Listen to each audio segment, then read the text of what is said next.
पाकिस्तान तो चिढ़ रहा होगा बहुत ज्यादा, हिल रहा होगा अभी तो। कहाँ पर होगा? आग लगी होगी। वो डीजे डीजे दिखा के दुनिया को दिखा रहे थे, देखो हमारे तो कोई फर्क नहीं पड़ रहा और हम तो नाच रहे हैं, गा रहे हैं, ये कर रहे हैं।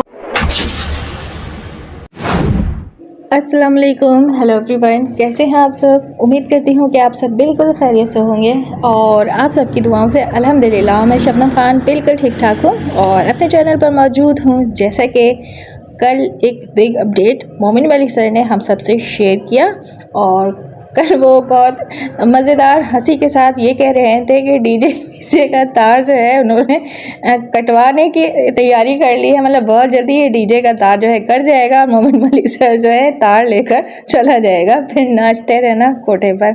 तो देखें, बात ये है कि न्यूज़ तो बहुत अच्छी थी, सुनकर हमें बहुत खुशी हुई, लेकिन क्या है ना कि इस तरह की अपडेट जो है मोमिन मलिक सर बहुत बार दी है और इस तरह जो डॉक्यूमेंट्स उन्होंने फ़ोन पे दिखाया कल, बहुत बार दिखाया है। हम खुश ज़रूर हुए हैं, उम्मीद की किरण जो है वो नज़र आई है। मैं ये नहीं कह रही हूँ कि मुझे मोमिन मलिक सर पे बिल्कुल भरोसा नहीं है, ऐसा कुछ भी नहीं है, मैं ये नहीं कह रही हूँ। बात यह है कि अभी तक इन सारी अपडेट्स यानी जो भी अपडेट अब तक मोमिन मलिक सर ने दी है उसमें कोई भी दरामद नहीं हुआ है, कोई भी रिज़ल्ट हमें नहीं मिला है। रही बात के ग़ुलाम हैदर भाई जो है अभी इस्लामाबाद में मौजूद हैं, जहां उनको बुलाया गया है, तो देखते हैं इस केस में आगे क्या होता है। अभी हम बहुत ज़्यादा खुश नहीं हैं, 100% नहीं कहेंगे, 50-50 वाली बात है।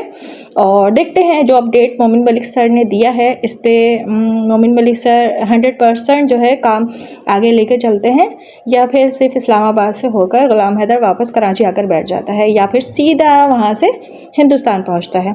इस बारे में अभी मैं कोई राय नहीं दूँगी और ये मैं नहीं कह रही हूँ कि मैं जो कल लाइव किया मोमिन मलिक सर ने तो वो झूठी लाइव थी, ऐसा कुछ नहीं है। जाहिर सी बात है मोमिन मलिक सर जो है इस केस पे काम कर रहे हैं, उन्होंने अपने हिसाब से लाइव की है और अपडेट शेयर की है हमसे, और इस तरह की अपडेट वो मुसलसल शेयर करते रहे इससे पहले भी, लेकिन हुआ कुछ भी नहीं है। तो चलिए इस बात को रखेंगे साइड में, खुशी थोड़ी सी हुई है, 50-50 वाली बात है। चलिए वीडियो को आगे बढ़ाते हैं, लेकिन साथ बने रहिएगा, साथ छोड़कर नहीं जाइएगा। यहाँ पर मैं कुछ बात करने वाली हूँ ग़ुलाम हैदर के हवाले से। मुसलसल मैंने देखा है कि ग़ुलाम हैदर से काफ़ी लोग जो है इंडियन, बज़ाहिर तो वो यूट्यूबर बनते हैं, बज़ाहिर तो वो हैदर भाई के लिए आवाज़ उठा रहे हैं, लेकिन बोलते कुछ है, दिखता कुछ है, हमें नज़र कुछ और आता है। उनकी ज़बान से जो ग़ुलाम हैदर के लिए अल्फाज निकलते हैं, हमें मतलब शक था, लेकिन अब पूरा यकीन हो गया है कि ये जो मुसलसल ये कहकर ग़ुलाम हैदर के साथ जुड़े हुए हैं कि ग़ुलाम हैदर के बच्चों के लिए आवाज़ उठा रहे हैं, लेकिन वो तो ग़ुलाम हैदर पे ही आवाज़ उठाना शुरू कर देते हैं, उंगलियां उठाना शुरू कर देते हैं।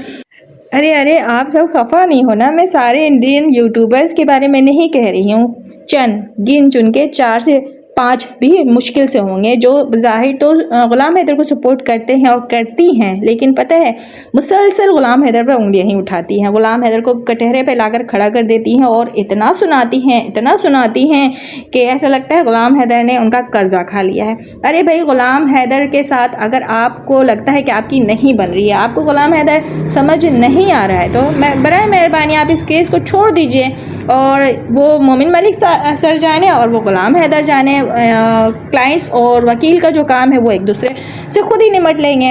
आप इतनी परेशान क्यों हो रही हैं? जो बाप मुसलसल 2 साल से आपके आगे हाथ जोड़े खड़ा अपने बच्चों की मांग कर रहा है, उसको अपना केस ख़राब करना है, वो आ जाता है लाइव करता है तो आपको प्रॉब्लम होती है। खैर उसने तो लाइव की नहीं, उसने तो ऐसी कोई बात की नहीं, आपको आई थिंक कुछ गलत फहमी हो गई है। तो गलत फहमी भी नहीं होती है जब इंसान सोच लेके बैठा रहता है ना कि पॉइंट्स पकड़ना है, बस इस बंदे की देखना है कि ये कब गलती करता है और बस फिर आ जाना है उस पर बोलना है, उसको गलत साबित करना है, क्योंकि आप अंदर से तो एवी भैया के सपोर्ट में हो ना, आप तो ग़ुलाम हैदर के सपोर्ट में नहीं हो। असल में आप जैसे ही लोग जो हैं ग़ुलाम हैदर का केस मुसलसल 2 साल से ख़राब कर रहे थे, जब भी तो ग़ुलाम हैदर को अब तक इंसाफ नहीं मिला। बात तो अब क्लियर हुई ना कि आप जैसे ही लोग इंसानियत का चोला ओढ़कर केस पे बात करने के नाम पर आकर केस खराब कर रहे थे और आपको एपी भैया ने छोड़ा हुआ था कि भाई इनके बीच घुस जाओ और इनका केस ख़राब करो और इनकी इन्फॉर्मेशन हम तक शेयर करो। सो वो 2 साल से होती रही, लेकिन ना अब हम सब होशियार हो गए हैं। अब यहाँ पर आप जैसे लोगों की दाल नहीं गलने वाली, जितनी बकवासें करनी है ना करें, हाँ, लेकिन ये एक तरफ हो जाए। अगर आपने बकौड़ी को सपोर्ट करना है तो खुल के करें, क्यों छुप के करते हैं? क्यों गुलाम हैदर के नाम पर यूट्यूब चैनल चलाया जा रहा है कि हम इंसानियत का साथ दे रहे हैं। इसको इंसानियत का साथ देना नहीं कहते हैं, मुसलसल गुलाम हैदर पर उंगलियां उठाना कहते हैं, उसकी किरदार कशी करना कहते हैं, उस पर इल्ज़ामात लगाना कहते हैं, मुसलसल उसको गलत साबित करने की कोशिश करना कहते हैं, जो कि बहुत लोगों ने कोशिश की है। लेकिन जब इंसान गलत नहीं होता है ना, तो किसी की मजाल नहीं है कि एक अच्छे इंसान को गलत साबित कर दे। यहाँ गलत तो यहाँ भगोड़ी है, जिसकी सपोर्ट में अंदर से आप सब हैं और इस केस को बिगाड़ने में तुले में, क्योंकि आपका ये भी भैया अमाउंट भेज रहे हैं, आपको सैलरी मिल रही है, जब ही तो भगोड़ी का घर में 5 रुपये की पत्ती, आधा किलो चीनी, आधा किलो चावल पे गुजारा चल रहा है, क्योंकि ये भी भैया सारे पैसे भगोड़ी के समेट के तुम जैसे लोगों के मुंह पे घुसेड़ देते हैं और तुम जैसे लोग जो आकर इस केस को ख़राब करते हो। अपडेट चाहिए गुलाम हैदर के हवाले से, अपडेट नहीं मिलेगी अब आप जैसों को। आप लोग लाख लग रहे हैं पीछे और फिर चिड़ में आके इस तरह की वीडियोस बनाएं, इस तरह की लाइव्स करें। खैर आपका काम है, आप करते रहें। अब हमारी क्या, सबकी आंखें खुल चुकी है और सच और झूठ की पहचान हो चुकी। कौन हैदर के साथ मुखलिस है, कौन इस केस को ख़राब कर रहा है और कौन जो है हैदर भाई को दिल से इंसाफ दिलाना चाहता है। कौन चाहता है कि हैदर भाई को वाकई में सच में हकीकत में उनके बच्चे उनको मिल जाए। तो उनकी पहचान हो चुकी है। हर कोई एक जैसा नहीं होता, 5 उंगलियां बराबर नहीं होती। तो मैं सारे इंडियन यूट्यूबर्स को नहीं कहना चाहूँगी, क्योंकि माशाल्लाह से ज़्यादातर इंडियन ही यूट्यूबर्स हैं, इंडियन लोग हैं जो हैदर भाई के साथ दे रहे हैं, आवाज़ उठा रहे हैं। लेकिन उनमें से कुछ लोग गद्दार हैं, अपने ही मुल्क से गद्दारी कर रहे हैं खुल के। तो वो AP भैया बड़ा मगरमच्छ है, जो दल्ले भैया दलाली कर रहे हैं, साथ में मनोज मस्ताना दलाली कर रहा है, और भी कुछ इस तरह के लोग हैं, 1-1 रुपए के पत्रकार और कुछ यूट्यूबर्स जो बैठकर वहाँ पे कहते हैं कि कहाँ है ये पिलो, देख लो। यहाँ से कुछ लोग गंद बोलते हैं, इतना गंद बोलते हैं कि शर्म आ जाती है। अच्छा, ये जो 2 कौड़ी की यूट्यूबर जाकर वहाँ पे बैठी थी और बकवासें कर रही थी हम हेटर्स के बारे में, तो उसको भी बहुत और जवाब देना ही बनता है ना। तो बात यह है कि तुझे शर्म आती है हम हेटर्स के अल्फाजों पर, कि हम बता रहे हैं यहाँ पे सच के ये बगोड़ी प्रेग्नेंट नहीं है, तकिया लगाई भी है। तो तकिया ही भराई तो था, तो अब वहाँ पे बैठकर बकवास करी है। हमें पता है क्यों बकवास करी है। AP भैया ने तुझे सैलरी दी है, रिश्वत दिया है, तो उस रिश्वत को लेकर तू ओवर एक्टिंग कर रही थी। मैंने पहले ही कहा था ना कि ओवर एक्टिंग मत करना, वरना रामू काका तेरे पैसे काट लेंगे जो तुझे दिया है। बात यह है कि तब तुझे शर्म नहीं आती है जब भगोड़ी जो है अश्लीलता फैलाती है चुम्मा चाटी करती है, चिपका चिपकी करती है इस काले कौवे के साथ, तब जो तुझे शर्म नहीं आती है। तुझे वो हम हेटर्स के अल्फाज जो हम इज़्ज़त में और दायरे में रह के यहाँ पर बात रखते हैं, तुम्हारी तरह नहीं, जिस तरह यहाँ पर तुम एक गंद को, एक गंदगी को सपोर्ट कर रही हो और बोल रही हो कि तुझे शर्म आ रही है। इतना गंद बोलते हैं हेटर्स, तो शर्म आ रही है तो मुँह छुपा किसी कोने में जाकर बैठ जा। क्या ज़रूरत है इस कोठे पर आकर अपना कोठा चलाने की कोशिश करी, अपना चैनल चलाने की कोशिश करी। तू भी भगोड़ी के ही कैटेगरी की। हाँ, भगोड़ी और मनोज मस्ताना, क्या पाकिस्तान हिल रहा होगा, पाकिस्तान जल रहा होगा। मनोज मस्ताना, तुझे एक मशवरा देती हूँ, छोड़ वहाँ के 1-1 रुपए की पत्रकारी करना छोड़ दे, पाकिस्तान आ जा।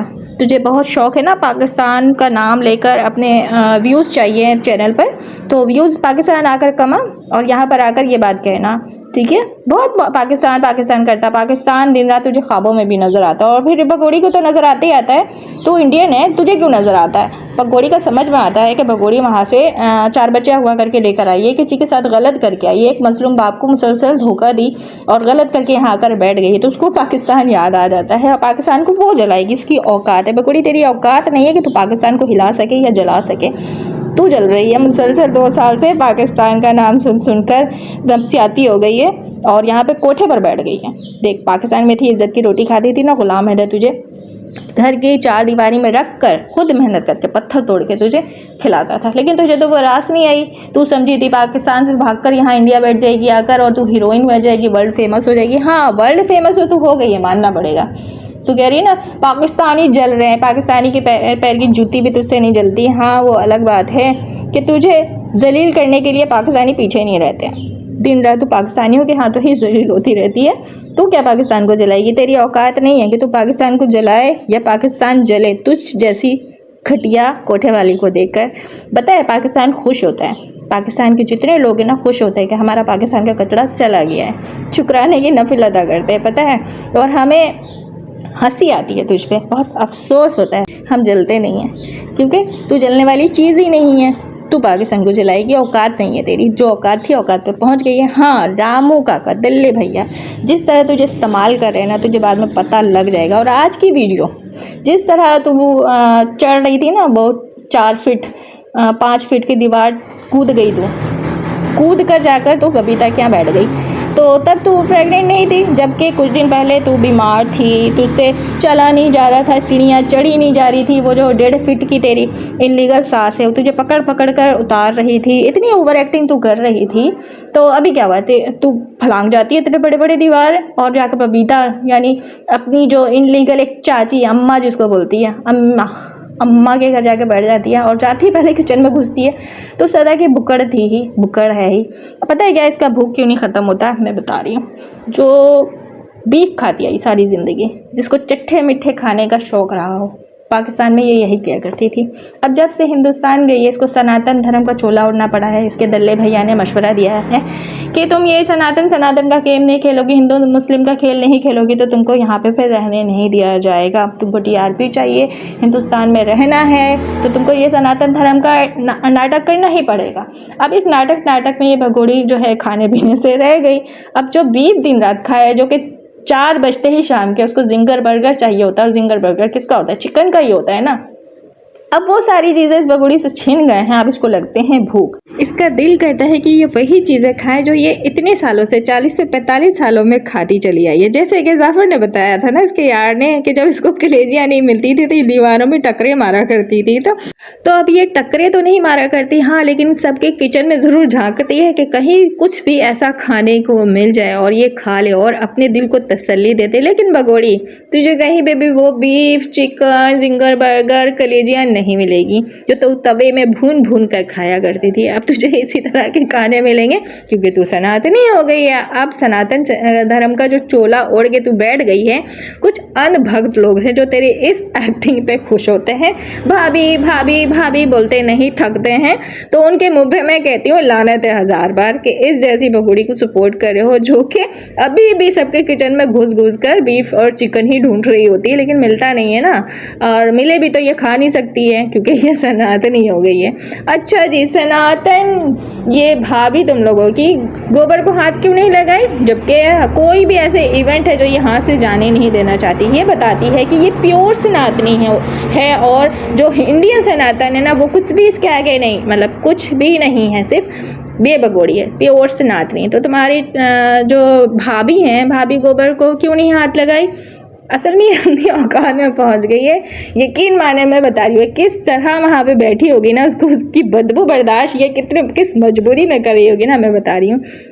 हम जैसे लोग नहीं कर सकते हैं, जो ये काम करता है शुरू से वो लोग ही ये काम कर सकते हैं। और ये भगोड़ी जिस तरह मुंह बनाकर दूर बैठी थी ना, समझ में आ रहा है कि ये दिल ही दिल में क्या बोल रही होगी कि कहाँ मैं आकर फंस गई हूँ, किस गोबर में आकर फंस गई हूँ। खैर सनातन भाभी आपकी क्यों नहीं गोबर का वो बनाई जो बनाया जा रहा था, मुझे नहीं आता नाम, हम कभी मैंने देखा भी नहीं है, कभी मैंने बनाया भी नहीं है। इस केस में आने के बाद मुझे गोबर का क्या कुछ नहीं बनता वो पता चला है, वैसे मुझे नहीं पता। तो ये जो सनातनी भाभी हैं क्यों नहीं हाथ लगाई, और इनको हाथ लगाना चाहिए था। इनका ये होली जैसा कोई जो आ रहा है त्यौहार, उसके लिए ये सारी रस्में की जा रही थी, तो इसमें इनको 4 कदम आगे होना चाहिए था। उनका तो काम ही है जो बबीता कर रही थी और जो इनलीगल सास करी थी, उनका तो काम ही, उनका धर्म है, वो लोग शुरू से ये सारे काम करते हैं। असल तो यहाँ पे काम तेरा था क्योंकि तू सनातनी हुई है और इतनी कट्टर और प्योर सनातनी हो गई, तो तुझे तो हर बार यूट्यूब पर आकर ये सबूत देना पड़ता है ना पाकिस्तानियों को और हिंदुस्तानियों को जो हैदर को सपोर्ट करते हैं, जो तुझ पे उंगलियां उठाते हैं कि नहीं तू सनातन भी नहीं हुई ना ही तू प्रेग्नेंट है। तो भगोड़ी आइंदा से ना मुंह संभाल कर बात करना। हर वक्त तुझे पाकिस्तान याद आ जाता, तेरी औकात है कि तू पाकिस्तान को जलाएगी, पाकिस्तान को तपाएगी। पाकिस्तान के लिए तू सिर्फ बकवास कर सकती है, वो भी वहाँ बैठकर। हिम्मत वाली है ना, तो तू कह रही है ना टनाटी नहीं लेकर आएगी पाकिस्तान। चैलेंज तो किया है मैंने तुझे, चैलेंज एक्सेप्ट कर और आ जा पाकिस्तान। दूर रह के बकवास मत कर, वहाँ रह के सिर्फ तू बकवास ही कर सकती, कर कुछ नहीं सकती है। समझ में जो कर रही है ना उस पर ही तुझे सफलता हासिल हो जाए ना, तो फिर हमसे बात करना नज़र मिलाकर, समझ आई। और क्या तू हमें व्लॉग के नाम पे बेवकूफ़ बनाती है। ये भैंस दिखाकर क्या साबित करने की कोशिश कर रही थी। बेचारा भैंस भी यकीन माने डरा सहमा खड़ा था कि कहीं ये मुझे कच्चा ही ना खा जाए। भैंस देख के ना इसका दिल ललचा रहा होगा, यकीन माने इसका दिल कर रहा होगा कि अभी इसको बोटियाँ निकाले और ये कच्चा तवा पे फ्राई करके खा जाए, वरना ये टकरे मारती इस भैंस को ही। बेचारे इसीलिए तो वो डर कर सहमा खड़ा था कि कहीं ये मुझे नहीं टकरे मारना शुरू कर दे। तो व्लॉग के नाम पर ये उल्लू बनाती है भैंस, गोबर ही दिखाती है। और हाँ, बच्चों को भेजा इस काले कौवे के साथ। फिर से मुन्नी को एक्टिंग सिखा दिया और मुन्नी भी फुल एक्टिंग में आ जाती है। अब जाहिर सी बात है वो भी मासूम बच्चे हैं, मासूम बच्चों को जो सिखाया जाएगा बच्चे वही करेंगे ना। दोबारा से फिर से फुल ट्रेनिंग इन बच्चों की जारी होगी, क्योंकि जो अपडेट मोमिन वाली सर ने दी है इनको लग गए होंगे मोशन। तो अच्छा, ये जो काला कौवा, ये झिंगुर लप्पू झिंगुर काला कौवा कड़ी में बघार जो बच्चों को लेकर गया बाहर, वहाँ पे परी थी, मुन्नी थी, फरहान हैदर था, लेकिन फराह बतूल नहीं थी। हमेशा की तरह फराह बतूल को ये गायब कर देती है। और गायब भी क्यों कर रही है कि जब भी वो वीडियो पे आती है वो कुछ इस तरह की ऐसी हरकतें करती है कि वहाँ पर हम पॉइंट पकड़ लेते हैं। तो अब इस भगोड़ी को डर लगने लगा है फराह बतूल को कैमरे के सामने लाने से।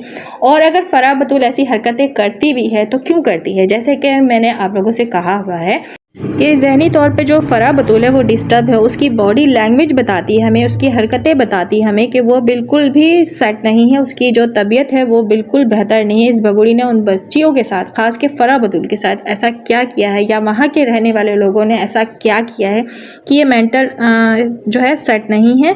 कुछ तो प्रॉब्लम है फराह बतूल के साथ, इसलिए अब ये कोशिश करती है भगोड़ी के फराह बतूल कैमरे के सामने ना आए तो बेहतर। और काला कौवा ये कड़ी में बघार जो है ये भी कोशिश करता है, इसलिए नोचता भगोड़ता रहता है उस बच्ची को। अब सोचे कि ऑफ कैमरा इन बच्चियों के साथ कैसा सलूक किया जाता होगा। अब जबकि ये 3 बच्चे बाहर आए हैं तो क्या उसका दिल नहीं था बाहर आने का? वो नहीं घूमती? वो भी तो घूमती ना, झूले पे झूलती, उसका भी दिल था। उसको किस तरह रोका होगा ये नोच के भगोड़ के काला कौवा। भगोड़ी कितनी मजबूर हो गई है ना तू, अपने बच्चों को सही मायनों में जो खुशी होती है वो तू दे नहीं पा रही है। जबकि तू सोची थी क्या हो रहा है, क्या तेरे साथ, किस तरह तेरे बच्चों के साथ गलत किया जा रहा है, तू अपने आँखों से देख रही है और कुछ नहीं कर पा रही है। तो लानत है तेरी ऐसी ज़िंदगी पे भगोड़ी कि तू अपने बच्चों को नहीं बचा पा रही है। और तू नाचती है डीजे पर, किस तरह ठुमके लगाती है कोठे पे चढ़कर, बड़ी मुतमईन है। तुझे नींद आ जाती है रात में? आ जाती है नींद? मेरा सवाल है तुझसे, तू सुकून की नींद सो जाती है अपने बच्चों के साथ गलत करवा कर? पता नहीं किस टाइप की तू माँ है। काश कि तुझे अब भी गैरत आ जाए, काश कि तुझे अब भी होश आ जाए। अभी भी वक्त है भगोड़ी, होश में आ जा, वरना बहुत पछताएगी।